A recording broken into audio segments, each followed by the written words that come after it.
변호사님도 성범죄 전담 부서에서 검사로 이제 근무를 하셨었는데 카메라 등 이용 촬영죄 또 이 몰카로 수사를 받게 될 때 유의해야 될 점 어떤 부분을 조금 주의하셔야 됩니다. 이걸 전직 검사로서 한번 얘기해 주실 수 있을까요?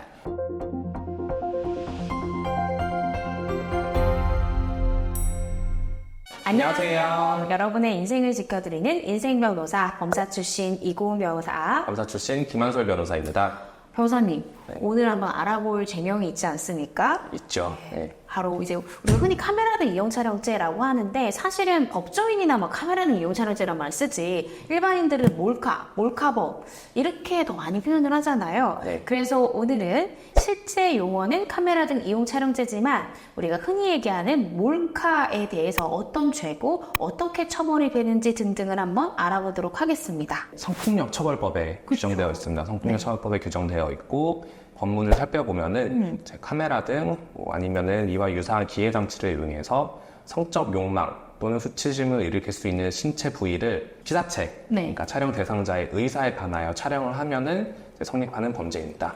제일 흔한 게 지하철, 그쵸? 버스 아니면 길거리에서 짧은 치마를 입거나 아니면 계단을 올라가는 여성의 뒷모습을 촬영하는 경우가 사실은 제일 많은 것 같아요. 그게 아니라면 이제 여자 화장실에 따라 들어가서 용변을 보는 모습을 촬영하는 경우도 좀 있고요. 연인 사이나 아니면 뭐 원나잇 하는 관계예요. 성관계 장면에 피해자의 동의를 구하지 않고 몰래 촬영하는 케이스.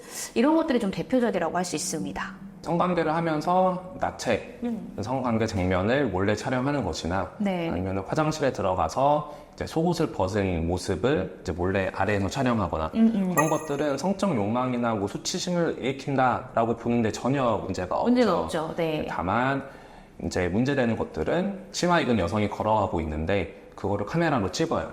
전신샷이 다 나오게, 전신이 다 나오게 찍으면은 이거는 그냥 제 눈에 보이는 걸 찍은 것에 불과하잖아요. 근데 과연 이거를 왼살이 드러났다고 해가지고 성적 욕망 또는 수치심 일으키는 신체를 촬영한 것으로 볼 수 있느냐? 이러한 것들이 이제 카찰죄에서 많이 문제가 되는 부분이죠. 네. 제가요, 부산 동부지청 근무할 때요, 그때 성범죄 전담을 했었는데, 유명한 해운대 해수욕장 아시죠?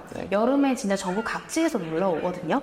이때 제가 무죄 받았던 사건 중에 진짜 기억에 남는 게 의사분이었어요. 그러니까 저는 그때 검사였고 이제 그 사람은 피고인이었는데 이 의사 선생님이 카메라 촬영이 뭐 취미시래요. 그러면서 그렇게 또 해운대에서 비키니를 입은 여성을 찍은 거예요. 근데 그 무죄 났잖아요. 판사의 무죄 취지를 보면 그 여성뿐만 아니라 해운대에 있는 전체적인 풍경 중에 몇 명의 피사체가 비키니 입은 모습이기 때문에 이를 두고 어떤 성적인 의도를 했다기보다는 전체적인 그냥 해운대의 풍경을 찍은 거다. 따라서 이거는 카메라 등 이용 촬영죄로 볼 수 없다 이렇게 판시하는 게 있었습니다. 말씀 주신 대로 어떤 각도나 또 피사체가 전체 배경에서 차지하는 비중이나 여러 가지를 보고 판단을 하는데 너무 명약관하게 아래에서 위를 비추는 각도로 치마 속을 찍거나 이러면 부인의 여지가 없지만 제가 말씀드렸던 검사로서 무죄를 받았던 이 케이스처럼 일상의 모습을 찍었는데 그중 피사체의 모습이나 이게 좀 논란이 될 수 있을 때는 한번 혐의 없음 주장도 할 수 있지 않나를 고민 한번 해볼 수 있는 것 같습니다. 이게 또 예전에는 풍경을 찍어가지고 그 중에 일부가 드러났다 라고 하면 무죄가 종종 선고되었었는데 요즘엔 또 판례가 부분이 바뀌었습니다. 변호사님께서 말씀하신 것처럼 해수욕장 가가지고 제 여성들을 이렇게 찍는 것을 보면은 행위 자체가 이상하긴 하잖아요. 왜 굳이 해수욕장 가가지고 아니 그분이 뭐 산에 가도 다 찍고 바다에 가도 다 찍는 분이라고 했다면은 모르겠는데 다 찍는 분이더라고요. 그렇다면 문제가 맞으시네요. 그분이 카메라에서 그날 찍었던 또 산과 바다와 여러 가지가 이제 있었어요. 어쨌든 그러니까 예전에는 그래서 변호사들이 이렇게 확대했느냐 확대 안 했느냐 이것만 가지고 다퉜었는데 요즘에는 이제 판례가 보는 것이 그 사진을 촬영하게 된 경위, 그 장소에는 왜 갔는지, 그리고 누구를 촬영한 것인지, 촬영을 하게 된 목적은 무엇인지 그런 것들을 종합적으로 살펴서 전신 사진을 찍었다고 하더라도 이제 유죄를 선고하는 경향이 있고 이게 왜 그러냐면 유명한 판례 중에 이제 레깅스 판례라고 있어요. 그렇죠. 레깅스 같은 경우에는 굴곡이 드러나긴 하지만은 맨살이 드러나진 않잖아요. 몸의 실루엣만 드러나는 거죠. 그거는 확대를 안 했다고 하더라도 성적 목적을 가지고 촬영을 했다고 봐서 유죄를 선고한 판례가 하나 있었고 그래서 그 이후로는 전체냐 확대냐가 아닌 목적이 무엇이었느냐를 좀 더 중점적으로 살피게 되었습니다. 말씀 주신 대로 거기 촬영하러 왜 가게 됐냐 경위나 목적도 중요하고요. 촬영 방법도 중요한 것 같아요. 제가 아까 말씀드린 해운대 의사 선생님 무죄 사건이요. 2심에서 깨졌습니다. 저희 항소이에서가 어떻게 썼냐면 이 사람의 촬영 방법은 이상했거든요. 겨드랑이 사이에 껴서 카메라가 없는 척하면서 찍었어요. 그래서 그걸 제가 파고들어서 2심에서는 촬영 방법을 봤을 때 그 의도를 추론할 수 있다라는 취지로 항소심에서 깨진 예가 있는데, 이렇게 카메라 등 이용 촬영죄다, 전신을 찍었으니까 문제 없어요가 아니라 촬영 방법, 거기에 발견된 경위, 그날 그 사진 외에 어떤 사진을 또 찍었는지 등등을 한번 변호사가 면밀하게 한번 살펴보고 이게 유죄를 받을 수밖에 없는 케이스인지 아니면 무혐의나 무죄 주장이 충분히 가능한 건지는 사실 그 디테일을 정확하게 판단하는 것이 중요할 것 같습니다. 예전에는 그냥 확대냐 아니냐 그 정도만 판단하면 됐었기 때문에 변호사의 능력이 크게 요구되는 부분은 아니었는데 이제는 그렇게 면밀한 부분까지 살펴보기 때문에 이제 이러한 사건을 많이 경험해본 변호사의 판단이 필요한 영역이 되었습니다. 맞습니다. 변호사님도 성범죄 전담 부서에서 검사로 이제 근무를 하셨었는데, 카메라 등 이용 촬영죄, 또 이 몰카로 수사를 받게 될 때 유의해야 될 점, 어떤 부분을 조금 주의하셔야 됩니다. 이걸 전직 검사로서 한번 얘기해 주실 수 있을까요? 카메라 등 이용 촬영죄 범행을 저지른 사람들은 단 1회만 하진 않아요.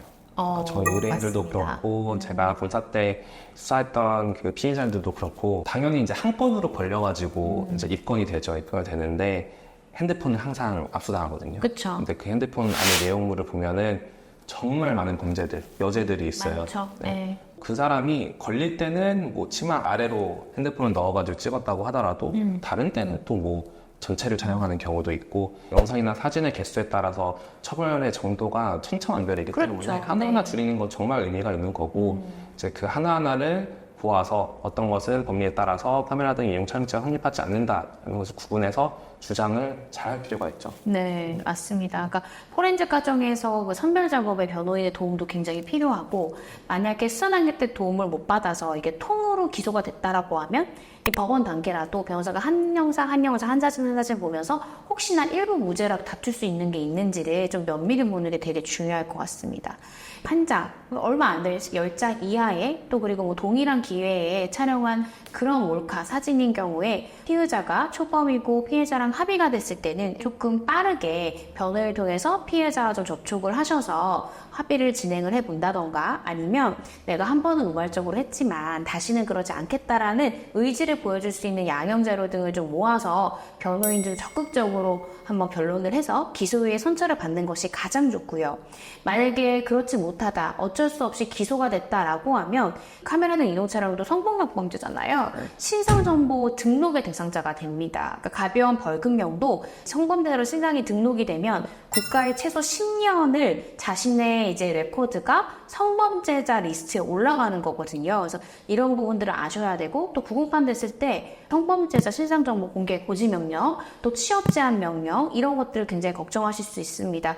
직업군에 따라서 아동이나 장애인 시설에 이 취업 제한 명령이 내려지면 치명적인 타격을 받는 분들이 계시거든요. 그래서 이런 부분들도 재판 단계 때 한번 잘 좀 참작을 해서 보셔야 될 것 같고요. 카찰도 초범인 경우에 성관계자들을 촬영한다던가 촬영 횟수가 많으면 실형이 선고되기도 하니까 나 몰카니까 나는 뭐 벌금 정도로 끝나겠지, 그런 아니라는 생각은 사실 좀 위험할 수 있습니다.